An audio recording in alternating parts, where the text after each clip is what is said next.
Welcome to Career Tools. This week, how to have a great hotel stay, Chapter 1, Hotel Loyalty Programs. Believe it or not, here we go. Okay, so we're going to give some guidance over the course of a series of casts, right, about hotel stays. There are some people probably who will tune us out because they don't stay in hotels.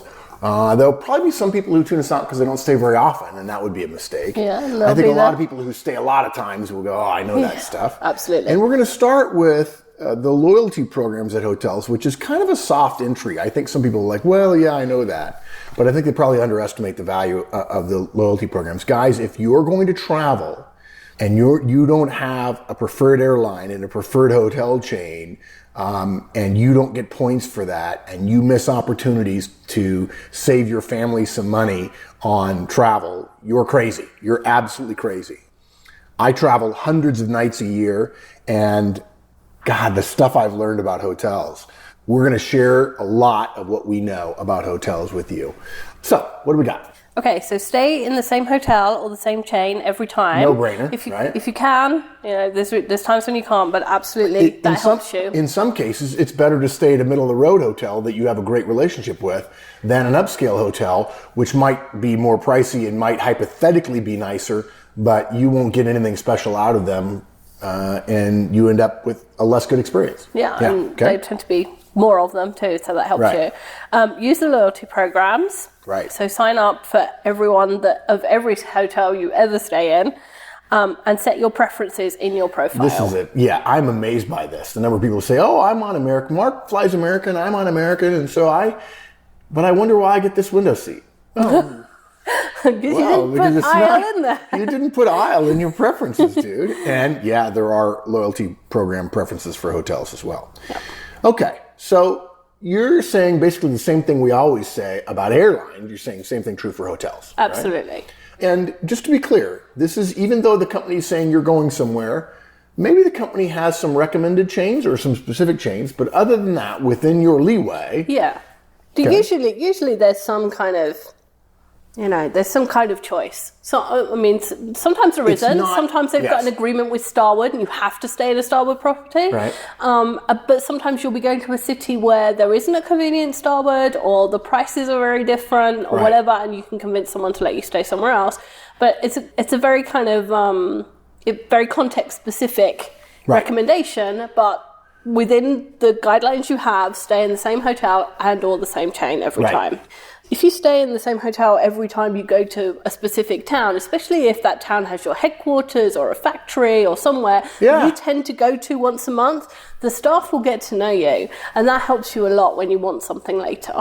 It amazes me the number of people who are delightful and pleasant to be around who then travel and are not necessarily delightful and pleasant. I just got an email from somebody who was interviewing some young person and they said the person asked for fresh ketchup, and when the server brought, and this is an interview over a meal, and when the server brought a new bottle, they said, I wanted an entirely fresh new bottle. What? Right? In a way that was dismissive or demeaning of staff. Yeah. And even if all you do is check in or check out, if you want a late checkout and you've been nice to the clerk, that makes a difference. Absolutely. And I found that some people say, well, that clerk won't be available. They won't be the same clerk on duty. Right. You're absolutely right. That's certainly true. If you treat everybody well, the person who is checking you out, you will have treated well sometime in your previous 3 or 4 stays. They'll remember you. Absolutely. And they'll give you a little. And by the way, generally treating people well includes their name. But anyway. If you treat someone poorly, even the staff that weren't on last night will remember that you were the guy shouting in the lobby. The guy in 226, blah, blah, blah, blah, blah. Yeah, exactly. Good. Okay. So, even if you're a regular guest in the same hotel, even a very low-end hotel, the extra early rooms, late rooms, extra charges can get waived. Absolutely. Managers have the ability to waive anything they want. So. Right. And hotels are pretty complicated. Like, the chain might not own the hotel building, or they might not run it. Oh my gosh. This is way more complicated. Yeah. There's the flag, right, which is what we advertise, Holiday Inn or Ritz-Carlton or whatever. But there's also the management company. Then there's also the owner of the building, right? And then there's also potentially a franchisee in some locations.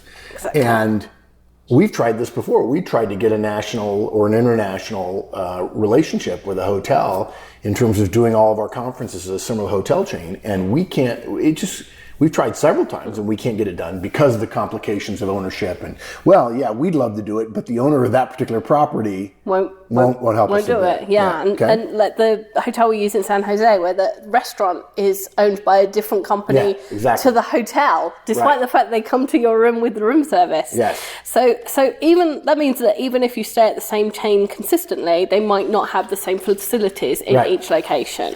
So initially you might want to do some experimentation to find out which one within bounds of whatever your company says is right. Okay. Absolutely. You don't want to suddenly find that you're not going to be reimbursed for something. But you might want to do some experimentation to find out which chain has the facilities and the kind of service that you like, and then once you have one, try and stick to it.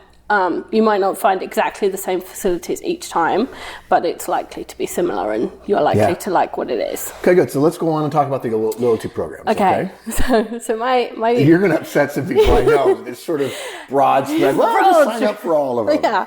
Sign up to every loyalty program, every hotel you ever stay in, and the ones you don't, which, means you get a whole bunch of junk mail, but it's fine. You can use filters and send them to, another folder. You don't have to stay them. Because you never know what's going to happen. You might stay for 3 nights in a Sheraton that you never stay in before, never stay in ordinarily, and then change jobs. And those 3 nights in the Sheraton that you've already got add to the Sheraton points that you got in your new job, and you're already kind of on the ladder. So it's a waste not to do that. Right. And once you've chosen a hotel to stay in consistently, you get the status and the benefits. Add up pretty quickly, usually. Yeah. I'll tell you something else, too. When they say, you're Silver Elite. I just got an email. I just got a piece of mail that says I'm Silver Elite on something. I don't even know what that means. And frankly, I don't pay attention to what the points are. I do with airline miles, but not so much with hotels. Although I know I have points and I use them periodically for family visits or to defer costs of the company. But they know what it means. Yeah. They know what it means. And that's the important And it comes up with your name on their computer. And even the lowest rung of those hotel chains. I mean, I don't stay in very many hotels, and so I've got the lowest level of everything. Right. And yet sometimes that still gets me something that I don't expect. Well, it's interesting. It's the lowest level of their program. Yeah. They know you've taken the time to associate yourself with them, and that distinguishes you from all the people who are not. Exactly. And sometimes you'll simply get the best rate, or you'll get moved to a different room. And it's just literally being in the program that starts off. Yeah. Exactly. If they've got 2 people and they need to move someone to a better room because they need to get that person, they're going to put you, the person in the program, they're going to move first. Something else too. You don't have to do this online right now. No, you just do it as you go along. You go to the hotel and they say, are you a member? No, I'm not, but I'd like to be. Yeah. And you may think, this is going to take 5 minutes. And yes, it will. And that person will get a gold star from their manager for signing somebody up for their program. Yeah, absolutely. And then they'll want to treat you nicely. So you can use all the points that you get to upgrade, to stay 3 nights, or to transfer to other programs. For instance, the Hilton points, I think, transfer to American Airlines at 1-to-1. So you can use the Hilton points to get free flights on American. I did not know that. I think it's Hilton, but a lot of the programs have transferable points to different rates. And if you really want to get into this, look up mattress running on the internet. You'll find out there's a whole subculture. You can't drop that bomb. You cannot drop that bomb. What do you mean by mattress running? Okay, it's staying in hotels when there's special offers on points in order to gain points quickly. A bit like when you fly at the end of the year to make sure you make status. Mileage runs. Yeah. The hotel equivalent of a mileage run is a mattress run. It's been 10 years or so since I did a mileage run. No, thank you. There's a whole subculture going on if you want to join that. Let's talk about, did you say something about conference and the conference yet? Because Manager benefits from that. If we're a meeting organizer, for instance. Absolutely. Okay. So if you organize a meeting at a hotel, you can ask for the points of the value of the conference to be added to your account. If you think a hotel night stay is maybe $150, $200, and a conference you've probably paid $8 or $9 in the room and the food and beverage and stuff, $8,000 to $9,000 worth of points that you can have on your account, that's probably a week away for your family. Yeah, exactly. Easily. Yeah. And look, guys, we're not suggesting you do something illicit. If your company has rules about this, we respect that. Most companies don't. Most companies don't say, you shan't, you will not. keep those points. I know in the government, that's certainly the case. Steve Hargrove is going to kill me. He's going to say, you can't be telling my guys that. I'm like, okay. But for the vast majority of people, it's okay to keep the points for yourself. And this is something that's fairly new in the business travel world in the last 30 years or so. It's new to the business traveler who's been around for a long, long time like I have. And it's one of those accepted things, generally speaking, that this is a way to ameliorate the troubles of traveling. Yeah. We're not recommending that you stay in a particular hotel chain that you don't like just because of the points. Like, stay somewhere you like that has the point scheme that you want, but don't stay somewhere that's awful that you hate because you'll get points for it. The points are regularly devalued, and hotels move tiers so that the points you have, you may not be able to stay in the hotel you want to after all. Collaborations are begun and ended all the time. So choose a hotel chain and a hotel that you like, and then use the loyalty program, not the other way around. Aha. Okay, good. Makes sense. Okay. Tell us about preferences and profiles. Okay, so once you've joined the program, most of the preferences that you might have that we're going to talk about later on when we talk about choosing your room can be set in your profile. So you can go into the hotel's website, log on, and then it says, what are your preferences? So you can choose to prefer a high floor, which are usually quieter, so we'd recommend that. You can choose type of room. You can choose away from the elevators, and all of those requests get sent to the hotel ahead of time. Are you saying that having a high floor and away from the elevators and the ice machine actually might be intelligent? Are you hinting at that? I'm hinting what's in the next card. Yeah? It's funny. We recommend that, and I was told that years ago, and I remember telling my boss at the time who recommended it, I'm like, dude, I don't care if I'm right next to the elevator. I don't care if I'm right next to the ice machine.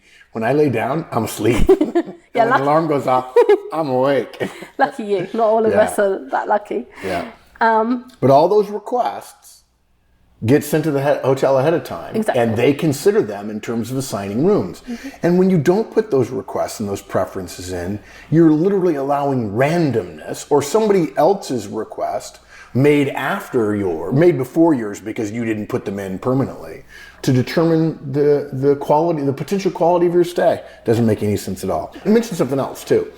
I remember one time I was walking out of the check-in line at the O'Hare Hilton in Chicago, which is not a great property, but it's at O'Hare, and it's way expensive. And I had a couple of drink tickets, which for some reason I rarely get. But anyway, gave me a couple of drink tickets, and he says, I didn't get any of those. I said, yeah, I think it's because I'm at a certain level. He goes, oh.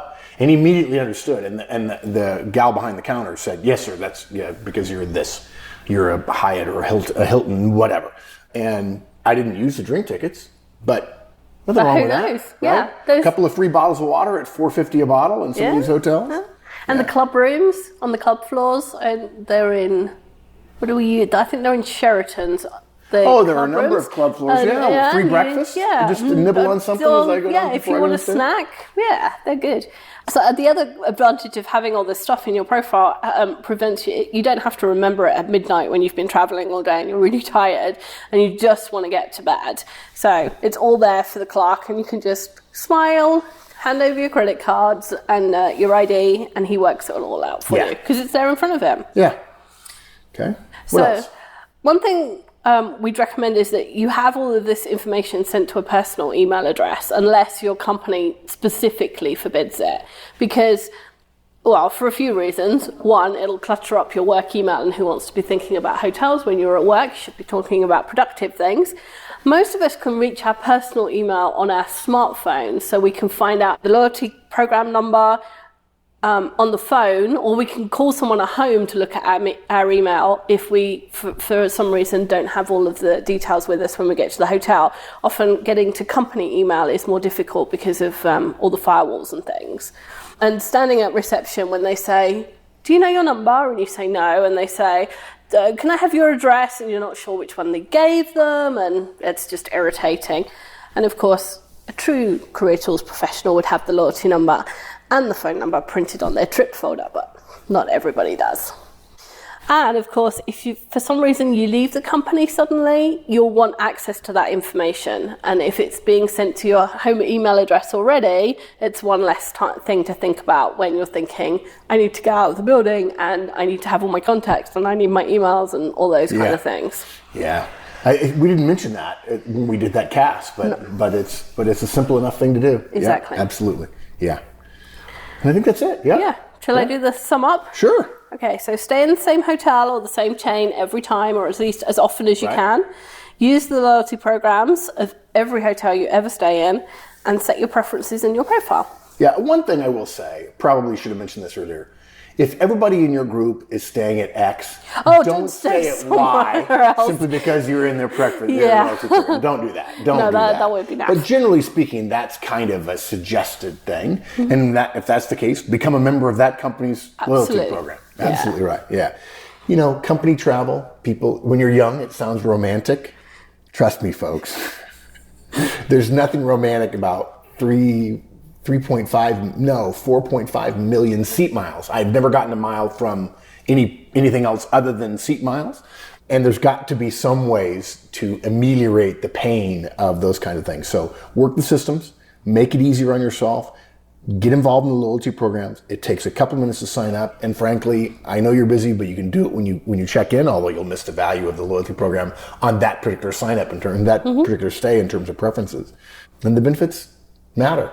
And to be able to give your spouse and or your kids something special for the summer or during a vacation time or holiday time, so much the better. Absolutely. Great. Bye, everyone. Thanks, everybody. That's it for Chapter 1 about loyalty programs. Stay tuned. We'll tell you more about how to have great hotel stays in the future.